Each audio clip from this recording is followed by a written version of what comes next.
Welcome to Money Talks, a weekly feature on FM 93.5 The Berg and WMEG AM 740. Today we will talk just a little bit about money, maybe some of the things you can do with it, how it can impact your life, some ideas on financial planning and investing, and getting the most out of the money you hope to have, already have, or want to pass down. So sit back, relax, listen, and maybe take some notes, as you may have some questions by the time we're done with this edition of Money Talks. Welcome, Dan Joss. How are you doing today? Doing well, thank you. Good. So what's on your mind today? Today we're going to talk about debt servicing. Debt servicing. Yeah, we talked about spending and saving, and so today it's making payments on our loans. Okay. Well, that sounds like a good thing. I have some loans that I'd welcome you to make some payments on. I have my own. Okay. I have a mortgage. Is that a good thing or a bad thing? I think it's, in some sense, a necessary thing. All right. Most of my clients have no debt, no card loans, no credit cards. Some still have a mortgage payment. Okay. Well, that says a lot about your skills there. It is. I try to keep my clients happy. And Okay. there's been studies that show the more debt people have, sometimes the sadder they are. I think that makes sense because it just kind of weighs on you, doesn't it? It does. It's difficult to make payments, and other studies have shown the more debt we have, or if we have negative net worth, the more cash we like to keep. And cash isn't an asset that works to our best interest sometimes. Well, that sounds kind of odd. Why isn't cash an asset that works to our best interest? Well, cash doesn't create wealth over the long run like a stock would. Okay. And it doesn't pay usually as much as a bond would. But we, for some reason, like to hoard cash if we have a lot of debt, because we subconsciously think, I need this to make my payments. And so we keep cash a big enough amount so that we can make payments, where if we had no debt payments to make, we'd be more inclined to invest the cash. Oh, okay. So it's kind of like letting the money work for you. That's right. And that's exactly what a credit card doesn't do. The compounding interest works against you when you owe it to somebody else, and it works for you when you own it. Okay. All right. Well, that kind of makes sense in a nutshell. It's a trick to get to be debt-free. Really, it's a habit, but we switch our mind. If we spend less, we're likely to not have debt, and vice versa. If we don't have debt, we use cash, and when we use cash, we spend less than when we use a credit card or a debit card. Now, how does that work? I mean, that seems odd that if we have cash, we're going to spend less than if we use a credit card. Well, yep, it's psychological. When we see cash go out of our hand, it hurts more. Our pain sensors say, hey, wait a minute, you're spending cash. And that pain sensor doesn't start if we're swiping a credit card. Huh.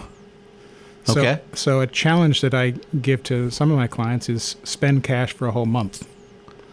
Okay. And they are aware that they spend less, and it works, because then we can develop that habit of not using credit to buy things. Now, do you think retailers have figured this out, and that's why they have all these store cards? And They know that. A study that McDonald's did showed the average purchase of a cash customer was $4.75 versus a credit or card swiping customer $7.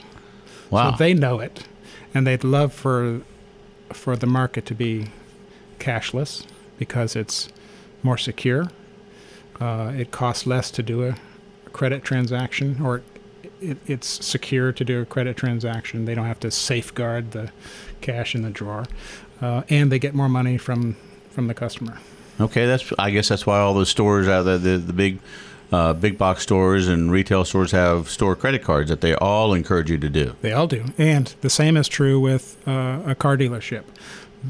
The more you spend on a car loan, like if you buy a car with a loan, the more you're likely to spend, because the ease of the monthly payment seems easier, but it is more expensive. Even if it's like a 0% car loan? It is. Picture if you had $40,000 in your pocket to budget for a new car.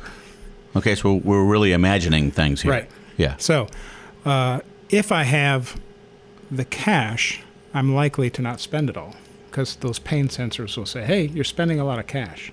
Right. But if that same $40,000 was spread out over 5 or 6 or 7 years, the more years, the smaller the monthly payment, then it doesn't hurt as much. And so I can add some extras to that car. Let me get some of those options on the car. And we're likely to just spend more because we don't feel it. But doing that makes some big presumptions about our future. Okay. Like our cash flow will continue to work and we'll continue to be employed and we'll be healthy and we'll be able to make payments. Wow. Which may not actually be the case. Right. Yeah. They're And zero interest is usually tied to new cars. And we all know, or we all should know, that cars depreciate 15% the first year, 10% the second, and another 10% the third year. So cash for a 3-year-old car over a lifetime of buying cars every several years will be you'll be in a lot better position financially than a new car on zero interest every 4 or 5 years. Okay. Well, that's good to know.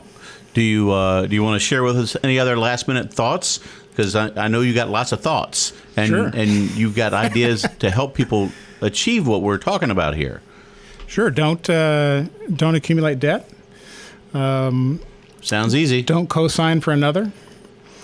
Let compound interest work for you, not against you. And you'll be happier when you're debt-free. That's the experience I have with my clients. That's a great point, because you've mentioned that a couple times real quick, that the debt can weigh on somebody. And there's some hidden costs associated with that, because if you're not happy, you're probably going to go for more of that immediate gratification food and the luxury items, and then you're going to have health issues. And so it's all connected there, isn't it? It is. It's not just psychological, it's physical. We feel worse off if we have debt. I mean, you can look at, search the web for debt and the physical problems that are associated with it. Okay.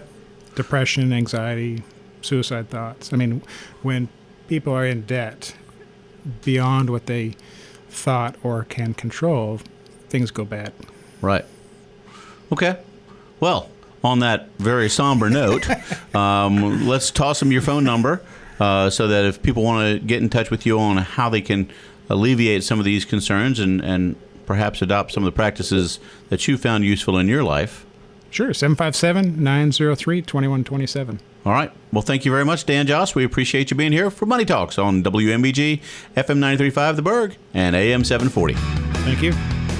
Money Talks is a weekly program presented for the listener's benefit and entertainment. It is provided at no cost to the listener, and the ideas, opinions, and comments are not to be construed as legal advice, tax advice, investment advice, or other advice specific to the listener. Listeners are encouraged to seek the advice of a licensed professional or other qualified party when dealing with financial, legal, tax, medical, investment, insurance, taxidermy, plumbing, electrical, carpentry, real estate, chiropractic, veterinary, oral hygiene, hot air ballooning, etc. We have given you some food for thought. Now, call a licensed professional such as Dan Joss at 757-903-2127. Thanks for listening, and remember, failing to plan is planning to fail.